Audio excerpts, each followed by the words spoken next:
नमस्कार दोस्तों, मैं राजलाल यादव एक बार फिर हाजिर हूँ अपने चैनल टारगेट विथ राजलाल के माध्यम से। मित्रों, गणित पर चल रही हमारी श्रृंखला में आज मैं गणित से संबंधित एक बहुत ही शानदार वीडियो लेकर आया हूँ। और हमारे वीडियो के जो विषय हैं सम संख्याएँ, विषम संख्याएँ, भाज्य संख्याएँ और अभाज्य संख्याएँ। तो चलिए चलते हैं, बिना देर किए अपने मुख्य टॉपिक पर आते हैं और शुरू करते हैं।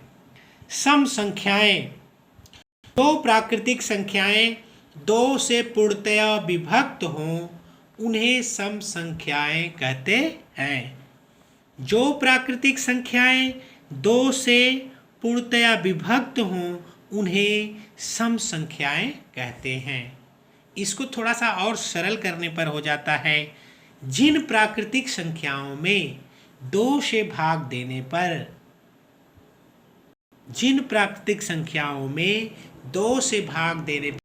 शेषफल शून्य बचता है, सम संख्याएं कहलाती हैं। उदाहरण के लिए 2, 4, 6, 8, 10, 12, 14, 16, 18, 20, 22, 24, 26, 28, 30, 32, 34, 36, 38, 40, 42, 44, 46, 48, 50 आदि हुआ। बिल्कुल आप लोगों ने समझा होगा। ये विषम संख्याओं की बात कर लेते हैं। जो प्राकृतिक संख्याएं दो से पूर्णतया विभक्त न हों, जो प्राकृतिक संख्याएं दो से पूर्णतया विभक्त न हों उन्हें विषम संख्याएं कहते हैं। जो प्राकृतिक संख्याएं दो से पूर्णतया विभक्त न हों उन्हें विषम संख्याएं कहते हैं। दूसरे शब्दों में, जिन प्राकृतिक संख्याओं में दो से भाग देने पर शेषफल एक बच जाता है, उन संख्याओं को विषम संख्याएं कहते हैं। उदाहरण के लिए 1, 3, 5, 7, 9, 11, 13, 15, 17, 19, 21, 23, 25, 27, 29, 31 आदि। बिल्कुल आप समझ गए होंगे विषम संख्याओं को। 1, 3, 5, 7, 9, 11, 17, 15, 19, 21, 23 आदि। चलते हैं अब हम अपने अगले हेडिंग पर, अभाज्य संख्याएं। ऐसी प्रत्येक प्राकृतिक संख्याएं जिसके दो तथा केवल दो ही गुणनफल हो। ऐसी प्रत्येक प्राकृतिक संख्याएं जिसके दो तथा केवल दो गुणनखंड हों। ऐसी प्रत्येक प्राकृतिक संख्या जिसके केवल दो तथा दो ही गुणनखंड हों उन्हें हम अभाज्य संख्याएं कहते हैं। यानी कि अभाज्य संख्याओं को मात्र दो टुकड़े से ज़्यादा नहीं किया जा सकता। जैसे 2 है, हम 2 को 1 गुणे 2 लिख सकते हैं। 3 को हम लिख सकते हैं 1 गुणे 3। तो इसी तरह से 5 को भी हम 1 गुणे 5 लिख सकते हैं। 7 को भी हम 1 गुणे 7 लिख सकते हैं। और 11 को भी हम 1 गुणे 11 लिख सकते हैं। यानी कि इन संख्याओं को मात्र दो टुकड़ों में गुणनफल के रूप में विभाजित किया जा सकता है। तो ये संख्याएं हो गई अभाज्य संख्याएं। उदाहरण के लिए 2, 3, 5, 7, 11, 13 आदि। विशेष में हम थोड़ा चर्चा करना चाहेंगे। सबसे छोटी सम संख्या 2 होती है। सबसे छोटी अभाज्य संख्या 2 होती है। तो चलिए अब भाज्य संख्या की बात करते हैं। ऐसी प्रत्येक प्राकृतिक संख्या जिसके दो से अधिक गुणनखंड हों। ऐसी प्रत्येक प्राकृतिक संख्या जिसके दो से अधिक गुणनखंड हों भाज्य संख्या कहलाती है। ऐसी प्रत्येक प्राकृतिक संख्या जिसके दो से अधिक गुणनखंड हो भाज्य संख्या कहलाती है। 2 से अधिक, यानी कि दूसरे शब्दों में कह सकते हैं ऐसी प्रत्येक प्राकृतिक संख्या जिसको गुणनफल के रूप में कम से कम 3 टुकड़े किए जा सकें, ऐसी प्रत्येक प्राकृतिक संख्या जिसको गुणनफल के रूप में कम से कम 3 टुकड़े किए जा सकें भाज्य संख्या कहलाती है। तो भाज्य संख्या का उदाहरण होगा 4, 6, 8, 9, 10, 12, 14, 15, 16, 18, 20, 21, 22, 24, 25, 27 आदि।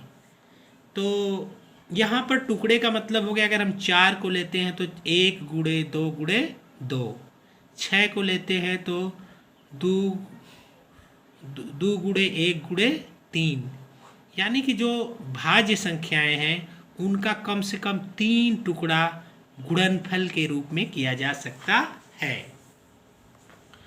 इसमें हम विशेष की चर्चा करते हैं। सबसे छोटी भाज्य संख्या 4 से छोटी भाज्य संख्या 4 होती है। तो फिर हम आगे चलते हैं। आगे चलने से पहले हम थोड़ा सा रिवाइज करना चाहेंगे। मित्रों, हमने देखा अभी तक अपने इस वीडियो के माध्यम से कि सम संख्याएं ऐसी प्राकृतिक संख्याएं हैं जो 2 से पूर्णतः विभाजित हो जाती हैं, यानी जिन प्राकृतिक संख्याओं में 2 से भाग देने पर शेष 0 बचता है सम संख्याएं कहलाती हैं। विषम संख्याएं क्या कहलाती हैं? जो प्राकृतिक संख्याओं में 2 से भाग दिया जाता है, जिन प्राकृतिक संख्याओं में 2 से भाग देने पर एक शेषफल बच जाता है उन्हें हम विषम संख्याएं कहते हैं।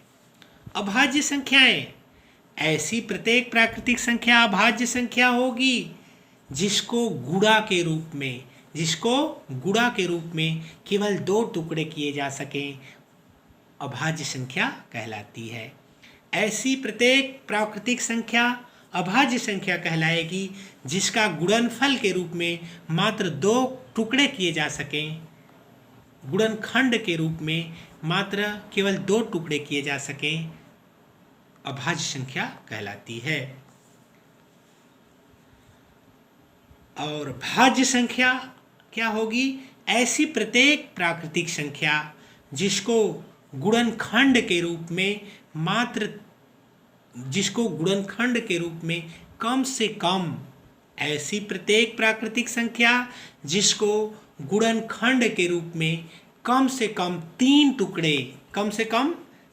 टुकड़े किए जा सकें,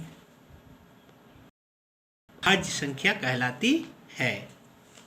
फिर मित्रों, हमने देखा कि सबसे छोटी सम संख्या 2 है, सबसे छोटी अभाज्य संख्या 2 है, सबसे छोटी भाज्य संख्या 4 है। तो फिर हम गृह कार्य देते हैं बच्चों के लिए कुछ। गृह कार्य में हमारा प्रश्न नंबर 1 है, निम्नलिखित संख्याओं में सम संख्याएं और विषम संख्याओं को छांटकर लिखिए। यानी कि जो नीचे लिखी गई संख्याएं हैं उसमें सम और विषम संख्याओं को अलग अलग लिखिए। 4, 3, 2, 8, 10, 17, 21, 40, 43, 61, 76, 75, 13, 39, 70, 100, 99, 66, 83, 60, 92। दूसरा सवाल है, निम्नलिखित संख्याओं में भाज्य संख्याएं और अभाज्य संख्याओं को छांटकर अलग अलग लिखिए। भाज्य और अभाज्य संख्याओं को छांटकर अलग अलग लिखना है। 3, 7, 9, 12, 13, 5, 17, 22, 21, 40, 70, 76, 23, 79, 88।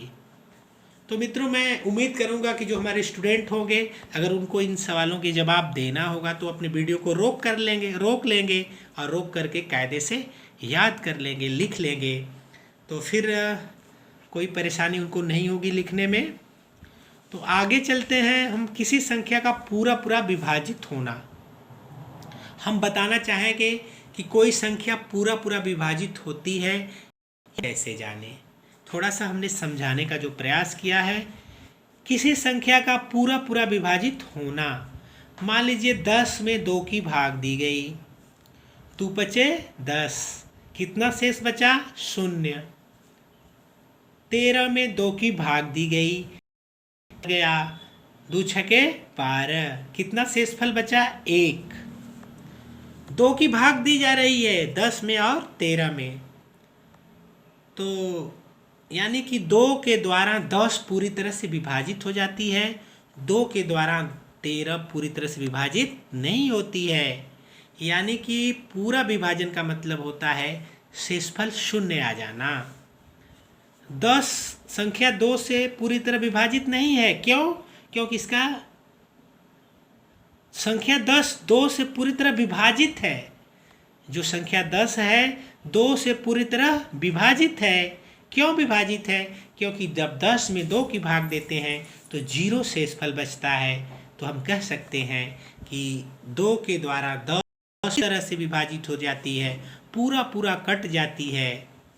फिर हम कह सकते हैं दूसरे में कि संख्या 13 2 से पूरी तरह विभाजित नहीं है। संख्या 13 2 से पूरी तरह विभाजित नहीं है। यानी कि जब हम 13 में 2 की भाग देते हैं तो 1 शेष बच जाता है। यानी कि यह 2 जो है 13 को पूरी तरह से काट नहीं पाता है। तो मित्रों, आज के वीडियो में बस इतना ही।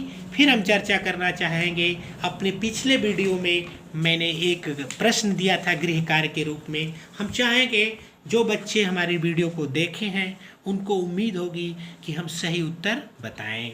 तो चलिए हम उत्तर बताने की कोशिश करेंगे। तो आज जो हमने गृह कार्य पर चर्चा कर रहे हैं ये पिछले वीडियो का था। संख्या 27,645 में, संख्या 27,645 में 4, 6, 5, 7, 2 के स्थानीय मान लिखिए। तो मित्रों 2 का स्थानीय मान इकाई, दहाई, सैकड़ा, हजार, 10,000। 2 गुणे 10,000 बराबर 20,000। 7 का स्थानीय मान इकाई, दहाई, सैकड़ा, हजार, यानी 7 गुणे 1,000 बराबर 7,000। 6 का स्थानीय मान इकाई, दहाई, सैकड़ा, 6 गुणे 100 बराबर 600। 4 का स्थानीय मान इकाई, दहाई, 4 गुणे 10 बराबर 40। 5 का स्थानीय मान इकाई पर है 5, तो 5 गुणे 1 बराबर 5। तो मित्रों, हमको उम्मीद है कि आज का मेरा वीडियो कुछ आपके लिए निश्चित रूप से उम्मीद और विश्वास को लेकर आया है। और इसी तरह से आप हमारे साथ उम्मीद और विश्वास को बनाए रखिए और मेरे चैनल को लाइक करिए, शेयर करिए और सब्सक्राइब करना बिल्कुल ना भूलिए। मित्रों, जब आप इस वीडियो को चलाएंगे तो लाल सब्सक्राइब का निशान होगा, उसको टच करके आप मेरे चैनल को सब्सक्राइब कर दीजिए। धन्यवाद।